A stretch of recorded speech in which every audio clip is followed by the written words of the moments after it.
मैं निर्णायक समिति का आभारी हूँ कि उसने मेरी कविताओं को इस पुरस्कार के योग्य माना। मैं इस निर्णय को अपने ऊपर आई एक अनवरत जिम्मेदारी के रूप में स्वीकार करता हूँ, जिसका मुझे जीवन भर निर्वाह करना है। क्योंकि जैसा हमारी भाषा के अद्वितीय विचारक रघुवीर सहाय ने कहा है, दायित्व कभी प्रतिकृत नहीं होता। उस तात्कालिक दायित्व को पूरा कर चैन की सांस लेना मेरा ध्येय नहीं होना चाहिए। अंत में अपने सभी मित्रों को शब्दों में धन्यवाद देने की असफल कोशिश कर रहा हूँ। मेरी कविताएं उनके साथ हुए अहर्निश संवाद का प्रतिफल हैं। धन्यवाद।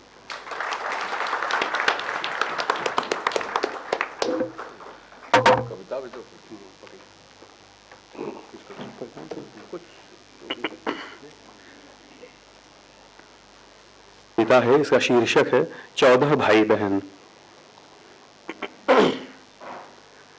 झेप से पहले परिचय की याद उसी दिन की। कुछ लोग मुझसे पूछे, तुम कितने भाई बहन हो? मैंने कभी गिना नहीं था, गिनने लगा। अन्नू दीदी, मीनू दीदी, भानु भैया, नीतू दीदी, आशू भैया, मानू भैया, चीनू दीदी, बचानू, गोल्डी, सुग्गू, मज्जन, पिंटू, छोटू, टोनी। तब इतने ही थे। मैं छोटा बोला 14। वे हंसे, जान गए ममेरों मौसेरों को सगा मानने की मेरी निर्दोष गलती। इस तरह मुझे बताई गई माँ के गर्भ और पिता के वीर्य की अनिवार्यता और सगेपन की रूढ़ी।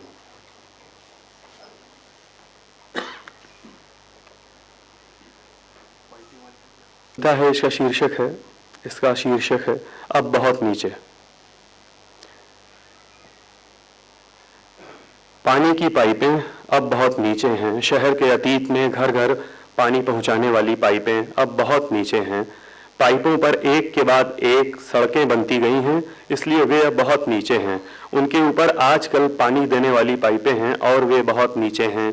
उनके ऊपर अधिकांश जगहों पर नई पाइपें हैं, लेकिन वे अब बहुत नीचे हैं। उनमें पानी नहीं है, वे अब बहुत नीचे हैं। उनके बारे में यही कहा जाता है कि वे अब बहुत नीचे हैं। अब ये एक निराशाजनक कहावत है। अतीत की पाइपें फूट गई होंगी, भयंकर जंग लगा होगा उनके लोहे में। वे अब अखंड नहीं रही, पता नहीं वे हैं भी या नहीं, वे अब बहुत नीचे हैं। फायर ब्रिगेड वाले वर्तमान में अतीत की हमेशा पानी देने वाली पाइपें मांगते हैं, वे अब बहुत नीचे हैं। आग अगर अभी लग जाए, जो कभी भी लग सकती है और लगती ही रहती है, तो जिन पाइपों के बारे में माना जाता है कि उनमें लगातार पानी आता था, वे अब बहुत नीचे हैं।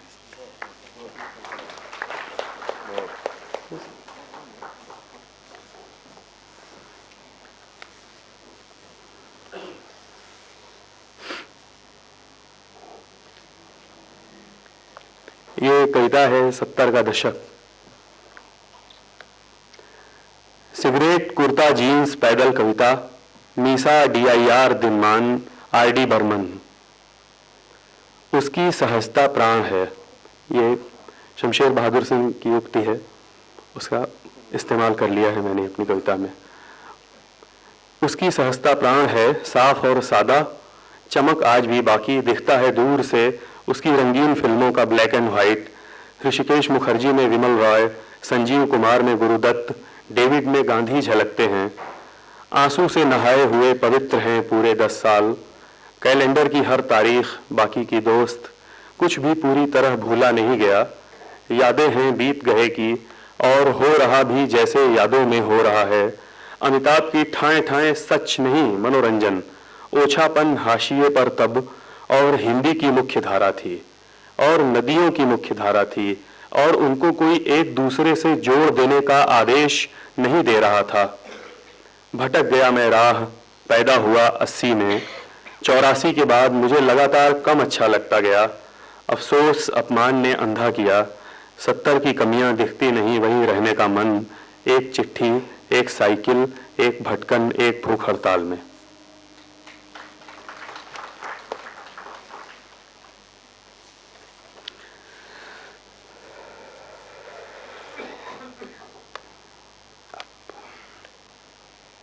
कुछ दृश्य, कुछ आवाजें अकारण याद हैं। बेतुकी यादों का विचित्र एल्बम होता होगा हर एक के पास। 88 में सुनी गई एक आदमी की आवाज इसलिए याद है कि मेरे मामा से मिलती है। टाटा मेमोरियल कैंसर अस्पताल के बाहर निर्माणाधीन इमारत के धूसर परिसर में व्यर्थ पड़ा एक पत्थर टुकड़ा याद है। जहां एक बार जीवन में बाल कटवाया वो सैलून याद है। चूतों को पार करती हुई एक भयंकर तलवा गलाऊ ठंड याद है। सुने गए कई कवि सम्मेलन, कई मंत्रोच्चार, कई सोहर विवाह गीत आदि याद हैं। इस बीच बहुत कुछ याद रखने लायक मैं और लोग भूल गए। यदि यादों का फंक्शन सबके लिए ऐसे ही काम करता हो तो हमारा जरूरी दूसरों को व्यर्थ लगता हुआ अकारण याद होगा। इस आधार पर यह सरलीकरण किया जाना अस्वाभाविक नहीं है कि संसार और समय की सभी व्यर्थ अव्यर्थ चीजें किसी न किसी को याद हैं या याद थीं या याद रहेंगे।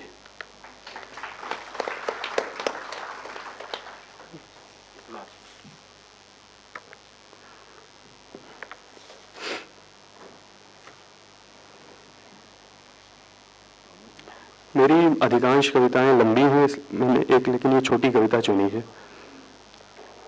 लगता था इसका शीर्षक है। हमें लगता था कि सब कुछ को ठीक करने के लिए बातचीत के चालूपन में वाक्य विन्यास को कायदे से संभाल लिया जाए। पैदल या स्कूटर पर चलते समय रीढ़ की हड्डी को भरसक सीधा रखें। अशांत और अराजक सूचनाओं को भी लें धैर्यपूर्वक। फर्जी वोट डालने पोलिंग बूथ में घुस रहे भाजपाई शोधों को चीख चिल्लाकर भगा दें। अतीत की घटनाएं और उनके संदर्भ याद रखें। अकारण भी उल्लसित हो पाएं। आदतन खुशामद न करें। अपने अपने कारणों से विकल लोगों के साथ एक मानवीय व्यवहार कर सकें, इतना काफी होगा। लेकिन फिर बहुत समय बीत गया और अब लगता है कि हमें ऐसा लगता था।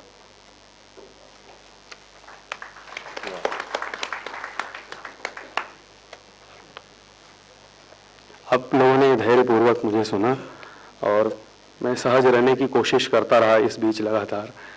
आपका बहुत बहुत धन्यवाद और मंचस्थ लोगों का भी।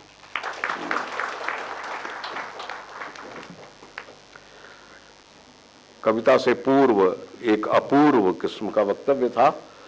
हालांकि उसमें मेरी कई बातों पर असहमति है। उसमें मैं भाषण चूंकि नहीं करना चाहता हूं, मेरा काम संचालन है, तो मैं सिर्फ यही कहूंगा कि आज भी मनुष्य की जितनी आस्थाएं जिस रूप में जीवित हैं, कविता में ही जीवित हैं। भाषाओं में अन्य तरह की कविताएं, अन्य रूपों में कविताएं, बहरहाल मैं उस पर कोई विश्लेषण इस समय नहीं करना चाहता, क्योंकि आज कुछ अपरिहार्य नहीं परिहार्य कारण से नामवर जी को जल्दी जाना पड़ेगा। इसलिए मैं उनसे अनुरोध करता हूं, विनती करता हूं कि अपना वक्तव्य दें।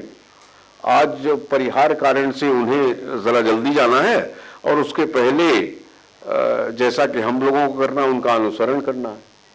हम भी वहीं पहुंच रहे हैं वैसे, तो इसलिए आप अपना वक्तव्य दें। निर्णायक मंडल के सभी माननीय सदस्यगण,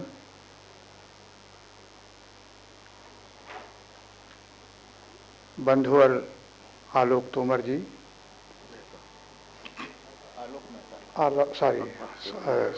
क्षमा कीजिएगा, मेहता जी,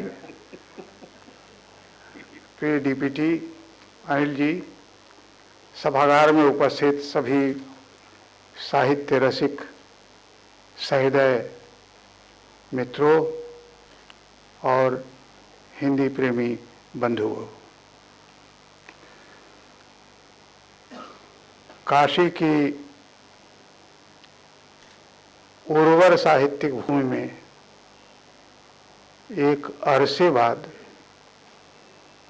व्योमनिश जैसा नवांकुर उत्पन्न हुआ है और उस नवांकुर का अभिनंदन करता हूं।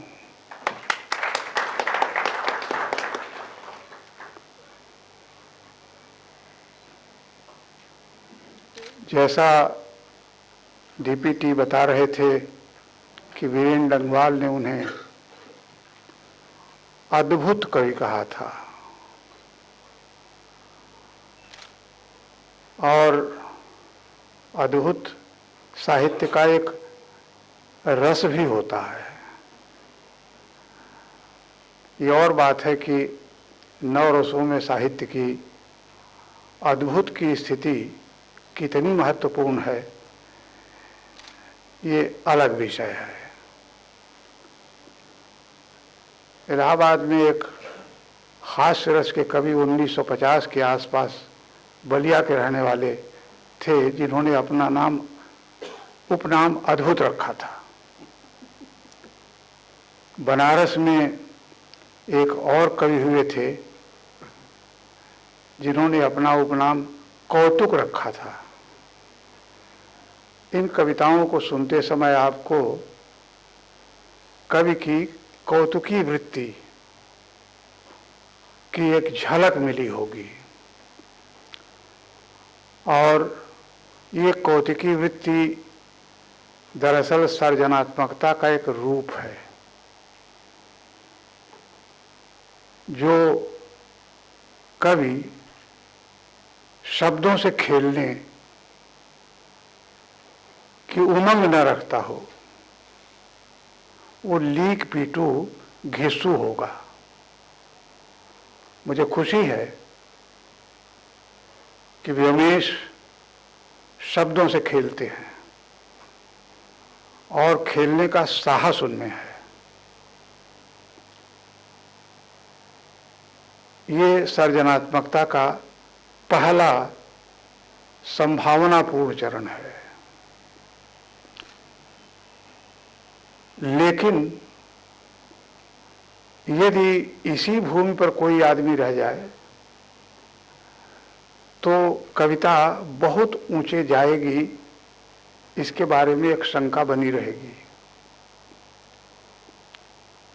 मैं उनके इस साहस की दाद देता हूं और उम्मीद करता हूं कि वह दायित्व जो अपनी परंपरा से, काशी की परंपरा से का दायित्व उनके ऊपर है, और मुझसे ज़्यादा वे अनुभव करते होंगे, क्योंकि हम लोग तो काशी से उखड़े हुए लोग हैं। जी भी हुए, लेकिन स्वयं काशी की मिट्टी से पैदा होने वाला जयशंकर प्रसाद के बाद कोई दूसरा कोई मुझे याद नहीं आ रहा है जो उसी भूमि से, मिट्टी से पैदा हुआ हो। हास्य रस के कई तो बेढप बेधड़क वगैरह हुए, लेकिन सचमुच एक गंभीर काव्य के दायित्व को निभाने वाला इस समय मुझे याद नहीं आ रहा है। वहां पढ़ते हुए बलिया से, गोरखपुर से, यहाँ वहां से आकर के हो गए लोग, लेकिन उस मिट्टी में पैदा होने वाला, इसलिए व्योमेश पर एक बहुत बड़ी जिम्मेदारी है। यही कहूंगा कि बेटा लाज रखना। शुभकामनाएं।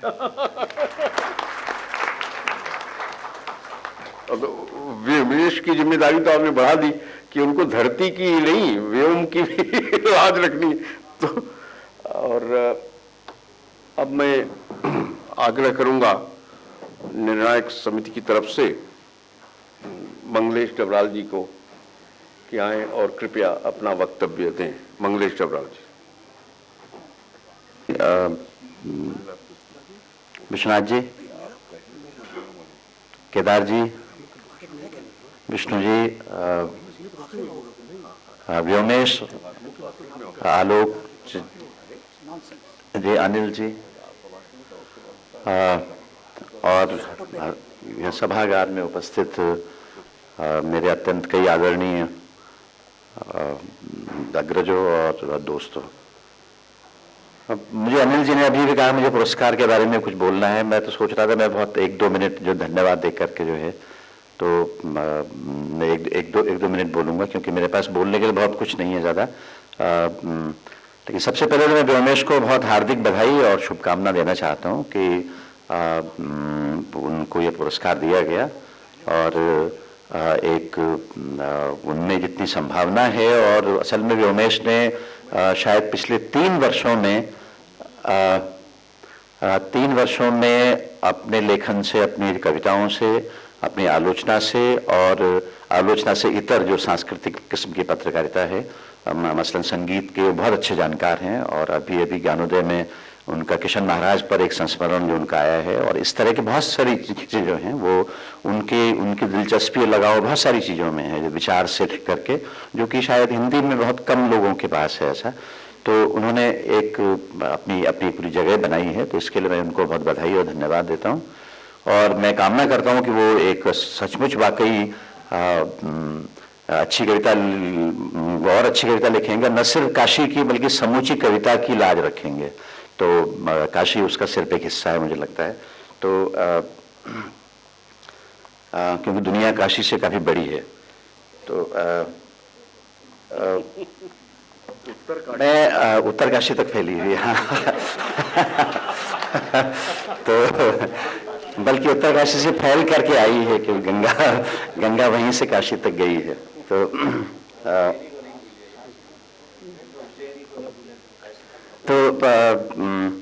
पुरस्कार के बारे में देखिए, ये अनिल मिश्र स्मृति पुरस्कार का, अंकुर मिश्र स्मृति पुरस्कार का ये 5वां वर्ष है, और 5 वर्ष पहले जब इसको शुरू किया गया था, और मेरे निर्णायक मंडल में जबरन होने का कारण भी यही है कि ये मैंने ही ये अनिल जी को सुझाव दिया था कि ऐसा एक पुरस्कार शुरू किया जाए अंकुर की स्मृति में।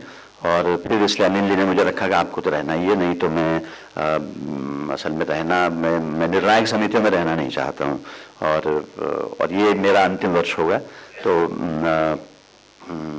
लेकिन ये इस पुरस्कार की निर्णायक समिति का गठन बहुत अच्छा है, बहुत इस रूप में कि हमने जो शर्तें रखी थी इसकी शुरुआत में, उनका कभी उल्लंघन नहीं हुआ। मसलन इसमें अनेक बार ये समस्या आई कि जो कभी 30 वर्ष से अधिक के हो गए हैं, उनको क्या उन पर विचार किया जाए या नहीं। तो एक सिरे से ये हुआ कि नहीं, उन पर विचार नहीं किया जाए। इसी तरह से प्रतिवर्ष हर व्यक्ति एक निर्णय करता था, एक कवि का निर्णय, और वो सभी लोगों को इस बात के लिए सहमत करता था, तमाम बहस से, तर्क से और सिफारिश से नहीं। तो ये कि ये उनकी निगाह में क्यों महत्वपूर्ण कवि है। मसलन पहले वर्ष की बारी मेरी थी, तो उस वर्ष श्रीश मौर्य की कविताएं जो मेरे पास आईं, तो मैंने निर्णायक मंडल के जो सदस्यों को कविताएं सुनाई और कहा कि क्या आपको अच्छी लगी। लोगों ने कहा बहुत अच्छी हैं। तो मुझे लगता है कि इस तरह का निर्णय जो है बहुत आपसी सहमति और आपसी संवाद के जरिए ही ये सारे निर्णय होते रहे हैं। और इस मायने में बहुत ही इसमें अनिल जी का कोई भी हस्तक्षेप नहीं रहा है, जो कि अपने आप में एक बड़ी बात है। और वो एक जिसको फैसिलिटेटर कहते हैं, जिसको कि मतलब उन्होंने हमको सुविधा दी कि हम ये निर्णय करें, और ये उनका कभी कोई योगदान, कभी बल्कि ये भी आया कि एक किसी विवाद की स्थिति में कभी हम अनिल जी से कहें कि आप अपना मतदान, आप अपना पक्ष बताइए, तो अनिल जी ने इससे हमेशा इनकार किया। तो ये अपने आप में एक बड़ी बात है, और एक पुरस्कारी गरिमा और उसकी पारदर्शिता और उसकी लोकतांत्रिकता, इनको बचाने की ये 5वां वर्ष है। और ये बहुत खुशी की बात है कि ये पुरस्कार व्योमेश को 5वें वर्ष में मिला है। और व्योमेश की कविताएं देखिए मैं बहुत पसंद करता रहा हूँ। उसके कुछ कारण ये हैं कि एक तो व्योमेश उन कवियों में से हैं जो कि जैसी कविता लिखी जा रही है वैसी कविता न लिख करके कुछ और तरह की कविता लिखते हैं। एक बात तो यह है, जैसी कविता लिखी जा रही है वैसी कविता हर कोई लिख सकता है, और हर किसी को लाइसेंस मिल सकता है कि तुम कवि हो गए हो, या प्रमाण पत्र मिल सकता है कि ये कवि हो गए हैं। तो एक बात तो ये अपने आप में एक पहला जोखिम का काम जो ये है।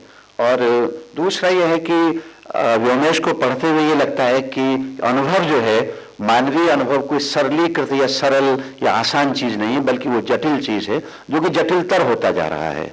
और वो अगर जटिल इसलिए हो रहा है कि अगर राज दरबारी का लेखक श्रीलाल शुक्ल अगर 40 वर्ष बाद अपने उपन्यास के डीलक्स एडिशन की भूमिका में जब ये कहते हैं कि इस बीच भारतीय ग्रामीण यथार्थ और उसकी राजनीति में जिस हद तक गिरावट, पतन और अनैतिकता का प्रवेश हुआ है, जैसी जटिलता आ गई है, उसको देखते हुए लग सकता है कि ये 40 साल पहले की लिखी कृति जो है अप्रासंगिक है। और ये भी लग सकता है कि बेकारी श्रम किया गया। तो यानी आप देखिए, राज दरबारी इसने की पहली बार जो है भारतीय गांव के मिथक को भारत माता ग्राम वासनी या शश श्यामलाम मलेर शीतलाम या हाँ ग्राम्य जीवन भी क्या है, क्यों नहीं इससे सबका मन चाहे, इस मिथ को तोड़ा था राग दरबारी ने। उस मिथ का भंजन करने, उस मिथ को तोड़ने वाला लेखक जो आज ये कह रहा है कि जो मैंने लिखा वो उसके आगे बचकाना लगता है आज के आगे। तो यथार्थ बहुत तेजी से बदल रहा है, बहुत जटिल हो रहा है। तो एक उस जटिलता का सामना करने की कुवत जो है वो जिन कवियों में है, उनमें से मैं व्योमेश को मानता हूं। एक बात है। दूसरी बात यह है कि व्योमेश की कविताएं यथार्थ की कोई प्रकृतिवादी वर्णन या उसका लेखा जोखा नहीं करती, बल्कि वो यथार्थ के रूपक हैं, यथार्थ के मेटाफर हैं वो। तो अगर हम पाइपें कविता मसलन जो इन्होंने सुनाई है अभी, पाइपें को अगर हम एक राजनीतिक कविता के तौर पर लें और उसका अर्थ खोजने लगें, हम ये न मानकर चलें कि कविता एक जो टीवी सीरियल की तरह है जो कि अपना अर्थ खोलती रहती है और हमको अपने दिमाग पर जो है जोर डालने की जरूरत नहीं पड़ती। तो ऐसा है नहीं कविता के साथ जो। तो अगर हम ये माने कि वो कोई प्रकृतिवादी, कोई नेचुरलिस्ट कोई लेखा जोखा या वर्णन नहीं है, बल्कि वो यथार्थ रूपक की तरह है, तो वो एक मैं उसको राजनीतिक कविता मानता हूँ। आज जो आग लग रही है चारों ओर, उसको बुझाने वाली पानी की पाइपें कहीं नहीं रह गई हैं, क्योंकि वो बहुत नीचे हैं, वो बहुत अतीत में दफन हो चुकी हैं, कहीं वो हमारी स्मृति में चली गई हैं और अब आग लगती ही रहती है। तो हम इसे राजनीतिक पार्ट इसका हम शायद कर सकते हैं। इसी तरह इनकी जो एक टेक्निक है व्योमेश की, वो एक सिनेमाई टेक्निक है जिसमें स्मृति, दृश्य, बिंब, एक स्वप्न की जो तकनीक होती है, मुझे लगता है वही सिनेमा की तकनीक होती है। एक स्वप्न की तकनीक में क्या है कि एक दृश्य इधर से आता है, एक दृश्य उधर से आता है, एक जगह उधर से आ जाती है, एक जगह उधर से आ जाती है, और ये सारे दृश्य, सारी जगह हैं, एक नया दृश्य और एक नई जगह को निर्मित कर लेती हैं। तो मुझे लगता है इस तर्क से अगर हम चलें तो हम शायद व्योमेश की स्मृति संबंधी जितनी कविताएं हैं उनका भी एक सामाजिक, हमेशा सामाजिक और कभी कभी राजनीतिक पाठ भी हम लोग कर सकते हैं। दूसरा एक मुझे लगता है कि एक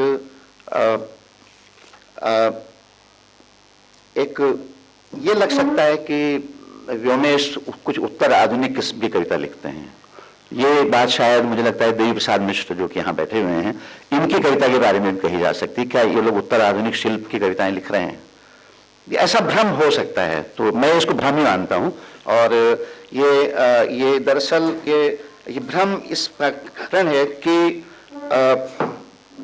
कारण है कि मसलन अगर हम ये कहें कि विनोद कुमार शुक्ल जो हैं वो उत्तर आधुनिक कवि हैं, अगर ये माना जाएगा, क्योंकि विनोद कुमार शुक्ल एक बहुत स्थानीय अनुभव को एक इतने आधुनिक शब्दावली में लिखते हैं कि हम उसके आगे चमत्कृत रह सकते हैं। तो मुझे लगता है यही एक व्योमेश की जो कविता है उसमें विनोद कुमार शुक्ल की काफी छाया है। और दरअसल ये कहना चाहिए कि विनोद कुमार शुक्ल और विष्णु खरे दो लोग जहां कहीं एक होते हैं, उस जगह पर हम लोग कहीं व्योमेश को हम लोग कहीं पहचान सकते हैं कि व्योमेश पर दोनों कवियों का, और दोनों कवि हमारे बहुत मौलिक और बहुत अद्वितीय कवि हैं जिन्होंने हिंदी कविता की भाषा को, उसके भंगिमा को और यथार्थ को डाइसेक्ट करने के तरीके, यथार्थ की चीर फाड़ करने के तरीकों को बदल दिया है। और कहीं अगर व्योमेश में कुछ भी सकारात्मक जो कुछ है वो शायद विनोद जी और विष्णु जी, इन दोनों लोगों की कविताएं जहां कहीं मिलती हैं वो शायद एक जगह वो बनती है। इसके अलावा मैं और क्या कहूँ, मैं मेरे पास इससे कहने के लिए कुछ नहीं, क्योंकि असल जो वक्तव्य जो विष्णु जी देने वाले थे तो मैं उसके साथ एकदम। अब मैं आज के समारोह के मुख्य वक्तव्य के लिए हमारे समय के आलोचक, कवि, लेखक सब रूपों में जिनके विषय में कहा जा सकता है कि वो हर तरह के विष्णु हैं, तो विष्णु खरे जी को मैं आमंत्रित करता हूं मुख्य वक्तव्य देने के लिए। जिनकी भाषा से हम लोग बहुत कुछ सीखते हैं। वो भाषा कहीं भागती नहीं है, भाषा शब्दमय है और सार्थक है। और अवशिष्ट सज्जनों, और वैसे ही हॉल में भी। मैं अब तक ऐसा मानता आया था कि प्रमुख वक्तव्य सबसे पहले होता है, लेकिन हिंदी में एक ऐसी परंपरा बन गई है कि जो होना चाहिए वो नहीं होता। तो पहले अध्यक्ष बोल देते हैं, फिर कुछ लोग और